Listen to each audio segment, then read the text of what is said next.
ಪುರುಷ ಶಿವಬಸವಾಜ್ಯನವರನ್ನು ಮನೋಮಂದಿರದಲ್ಲಿ ಧ್ಯಾನಿಸಿಕೊಂಡು ಪರಮಾರಾಧ್ಯ ಗುರುಗಳಾದ ಹಾನಗಲ್ಲ ಗುರು ಕುಮಾರ ಶಿವಗಳನ್ನು ಸ್ಮರಿಸಿಕೊಂಡು ತಪೋನಿಧಿಗಳಾಗಿ ನಮ್ಮನ್ನೆಲ್ಲ ಉದ್ಧರಿಸಿರುವಂತಹ ಪೂಜ್ಯನೀಯ ಶಿವಲಿಂಗ ಮಹಾಸ್ವಾಮಿಗಳವರ ಪವಿತ್ರ ಸನ್ನಿಧಿಗೆ ಭಕ್ತಿ ಪುರಸ್ಸರವಾದ ಶರಣಾರ್ಥಿಗಳನ್ನು ಸಲ್ಲಿಸಿ ಇಲ್ಲಿ ಪತ್ರಿಕಾಗೋಷ್ಠಿಯಲ್ಲಿ ಎಲೆಕ್ಟ್ರಾನಿಕ್ ಮೀಡಿಯಾ ಹಾಗೂ ಪ್ರಿಂಟ್ ಮೀಡಿಯಾದಿಂದ ಬಂದಿರುವಂತಹ ಎಲ್ಲ ಪ್ರಜ್ಞಾವಂತ ಪತ್ರಕರ್ತರಲ್ಲಿ ವೇದಿಕೆ ಮೇಲೆ ಹಸಿರಾಗಿರುವಂಥ ಎಲ್ಲ ಪೂಜ್ಯರಲ್ಲಿ ಹಿರಿಯರಾಗಿರುವಂಥ ಸಜ್ಜನರಲ್ಲಿ ಆಡಳಿತ ಮಂಡಳಿಯ ಎಲ್ಲ ಸದಸ್ಯರಲ್ಲಿ ತಮ್ಮೆಲ್ಲರಲ್ಲಿ ಶರಣಾರ್ಥಿಗಳು. ಬಂಧುಗಳೇ, ತಮಗೆಲ್ಲ ಗೊತ್ತಿರುವಂತೆ ಹಾವೇರಿಯ ಹುಕ್ಕೇರಿ ಮಠ ಕನ್ನಡ ನಾಡಿನ ಅತ್ಯಂತ ಪ್ರತಿಷ್ಠಿತ ಪೀಠ. ಈ ಮಠದ ಮಹಾಮಹಿಮರೆಲ್ಲರೂ ಕೂಡ ಜನಪರ ಕಾಳಜಿಯನ್ನು ಇಟ್ಟುಕೊಂಡು ತಮ್ಮ ಲಿಂಗಾನುಷ್ಠಾನದ ಮೂಲಕ ಜನೋದ್ಧಾರವನ್ನು ಗೈದಿರುವಂತಹ ಯುಗ ಪುರುಷರು. ಪರಮ ಪೂಜ್ಯರಾಗಿರುವಂತಹ ಶಿವಬಸವ ಮಹಾಸ್ವಾಮಿಗಳವರು ಹಾನಗಲ್ಲ ಗುರು ಕುಮಾರ ಶಿವಯೋಗಿಗಳವರ ಎಡಗೈ ಬಲಗೈಯಾಗಿ ಅವರು ಮಾಡುವಂತಹ ಎಲ್ಲ ಕಾರ್ಯಗಳಿಗೆ ಸಹಕಾರವನ್ನು ಒದಗಿಸ್ತಾ ಈ ನಾಡಿನಲ್ಲಿ ಹೊಸ ಸಂಚಲನವನ್ನೇ ಉಂಟು ಮಾಡಿ ಕ್ರಾಂತಿಯನ್ನು ಮಾಡಿರುವಂಥದ್ದು ನಮಗೆಲ್ಲ ಗೊತ್ತಿರುವಂಥ ಒಂದು ಸಂಗತಿ.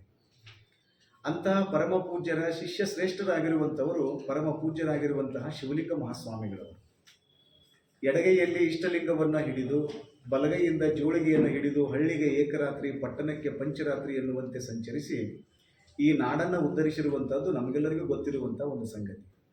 ಅಂತಹ ಪರಮ ಪೂಜ್ಯರು ಬಡ ಮಕ್ಕಳ ಕಲ್ಯಾಣಕ್ಕಾಗಿ ಪ್ರಾರಂಭಗೊಳಿಸಿರುವಂತಹ ಶ್ರೀಮಠದ ಪ್ರಸಾದ ನಿಲಯ ಪ್ರಾರಂಭಗೊಂಡು 75 ವರ್ಷಗಳು ಸಂದಿರುವಂತಹ ಒಂದು ಸಂದರ್ಭ. ಜಾತಿ, ಮತ, ಪಂಥ, ಪಂಗಡ, ವರ್ಗ, ವರ್ಣ, ಬಡತನ, ಸಿರಿತನ, ಉಚ್ಚ ನೀಚ ಯಾವುದೇ ಭೇದ ಭಾವವನ್ನು ಲೆಕ್ಕಿಸದೆ ನಾವೆಲ್ಲರೂ ಒಂದೇ, ನಮಗೊಬ್ಬನೇ ತಂದೆ ಎನ್ನುವಂತಹ ವಿಶ್ವ ಸಂದೇಶವನ್ನು ಇಟ್ಟುಕೊಂಡು ಶ್ರೀಮಠದಿಂದ ಒಂದು ಪ್ರಸಾದ ನಿಲಯವನ್ನು ನಡೆಸ್ತಾರೆ. 1950ರ ಸಂದರ್ಭದಲ್ಲಿ ಪ್ರಸಾದ ನಿಲಯವನ್ನು ಸ್ಥಾಪನೆ ಮಾಡಿರುವಂಥದ್ದು. ಇದೀಗ ಆ ಪ್ರಸಾದ ನಿಲಯದ ಅಮೃತ ಮಹೋತ್ಸವ ಕಾರ್ಯಕ್ರಮ ಜೊತೆಗೆ ಪರಮ ಪೂಜ್ಯರಾಗಿರುವಂತಹ ಶಿವಲಿಂಗ ಮಹಾಸ್ವಾಮಿಗಳವರೇ ಪ್ರಾರಂಭಗೊಳಿಸಿರುವಂತಹ ಶಿಕ್ಷಣ ಸಂಸ್ಥೆ ಶ್ರೀ ಶಿವಲಿಂಗೇಶ್ವರ ಶಿಕ್ಷಣ ಸಂಸ್ಥೆ ಈಗ ಅದು ಸ್ಥಾಪನೆಯಾಗಿ 50 ವರ್ಷಗಳು ಸಂದಿರುವಂತಹ ಒಂದು ಸಂದರ್ಭ. ಇದೀಗ 51 ವರ್ಷಕ್ಕೆ ಪಾದಾರ್ಪಣೆ ಮಾಡಿರುವಂಥದ್ದು. ಇದು 2ನೇ ಕಾರ್ಯಕ್ರಮ. ಜೊತೆಗೆ ಹಳೆಯ ವಿದ್ಯಾರ್ಥಿಗಳ ಸಂಘಟನೆ ಸ್ಥಾಪನೆಯಾಗಿ 25 ವರ್ಷಗಳು ಸಂದಿರುವಂತಹ ಸಂದರ್ಭ.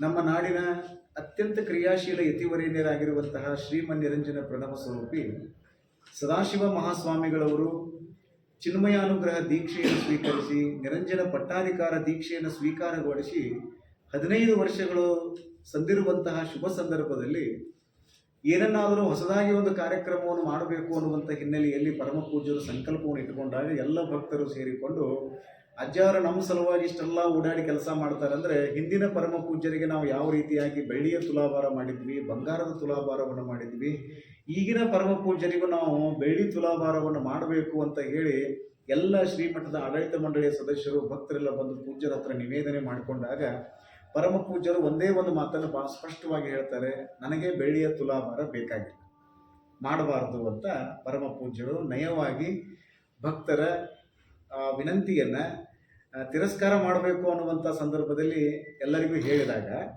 ಭಕ್ತರೆಲ್ಲರೂ ಸೇರಿ ಇಲ್ಲ ಪೌರ ನಾವು ಗುರುವಂದನೆಯನ್ನು ಸಲ್ಲಿಸ್ತೀವಿ ಅಂತ ತಿಳ್ಕೊಂಡು ಹೇಳಿದಾಗ ನಮ್ಮ ಪರಮ ಪೂಜ್ಯರಾಗಿರುವಂಥ ಸದಾಶಿವ ಮಹಾಸ್ವಾಮೀಜಿಯವರು ಹೇಳಿರುವಂಥ ಒಂದೇ ಒಂದು ಮಾತು, ನಮಗೆ ನೀಡಿರುವಂತಹ ಬೆಳ್ಳಿಯಿಂದ ಒಂದು ಗುಂಜಿಯನ್ನು ಕೂಡ ನಾನು ಇಟ್ಟುಕೊಳ್ಳುವುದಿಲ್ಲ, ಬಡ ಮಕ್ಕಳ ಕಲ್ಯಾಣಕ್ಕಾಗಿಯೇ ನಾನು ಅದನ್ನು ವಿನಿಯೋಗ ಮಾಡ್ತೀನಿ ಅನ್ನುವಂಥ ಒಂದು ಸಂಕಲ್ಪವನ್ನು ಮಾಡಿರುವಂಥದ್ದು ಇಡೀ ನಾಡಿಗೆನೇ ಹೆಮ್ಮೆ ತರುವಂಥ ಒಂದು ಸಂದರ್ಭ, ಒಂದು ಸಂಗತಿ ಅಂತ ನಾನು ಭಾವಿಸ್ಕೊಳ್ತೇನೆ.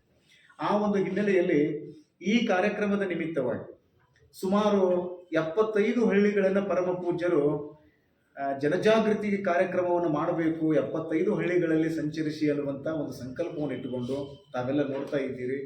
ಸುಮಾರು 45 ದಿನಗಳಿಂದ ಈಗ ಕಾರ್ಯಕ್ರಮ ಅತ್ಯಂತ ಸಾಂಗೋಪಾಂಗವಾಗಿ ಜರುಗಿ ಈಗ ಪ್ರವಚನ ಪ್ರಾರಂಭ ಆಗಿರುವಂಥದ್ದು. 75 ಹಳ್ಳಿಗಳ ಸಂಘಟನೆ ಮಾಡುವಂತಹ ಉದ್ದೇಶ ಏನು ಅಂದರೆ, ಈಗ ಎಲ್ಲ ಕಡೆಗೂ ಯುವಕರು ದಾರಿ ತಪ್ಪುತ್ತಾ ಇರುವಂತಹ ಸಂದರ್ಭದಲ್ಲಿ, ದುಶ್ಚಟಗಳಿಗೆ ಬಲಿಯಾಗ್ತಾ ಇರುವಂತಹ ಸಂದರ್ಭದಲ್ಲಿ ಆ ಯುವಕರಿಗೆ ಸನ್ಮಾರ್ಗವನ್ನು ತೋರಬೇಕು ಅನ್ನುವಂಥ ಹಿನ್ನೆಲೆಯಲ್ಲಿ ಪರಮ ಪೂಜ್ಯರು ಎಲ್ಲ ಪರಮ ಪೂಜ್ಯರನ್ನು ವಿಶೇಷವಾಗಿ ಹುಬ್ಬಳ್ಳಿಯ ಶಾಂತಾಶ್ರಮ ಹಾಗೂ ವಿಜಯಪುರದ ಷಣ್ಮುಖಾರೂಢ ಮಠದ ಪೂಜ್ಯನೀಯ ಅಭಿನವ ಸಿದ್ಧಾರೂಢ ಸ್ವಾಮೀಜಿಯವರು ವೇದಿಕೆಯಲ್ಲಿದ್ದಾರೆ. ಹಾಗೆಯೇ ಅಕ್ಕಿಯಾಲೂರಿನ ಪರಮ ಪೂಜ್ಯ ಶಿವಬಸವ ಮಹಾಸ್ವಾಮೀಜಿಯವರಿದ್ದಾರೆ.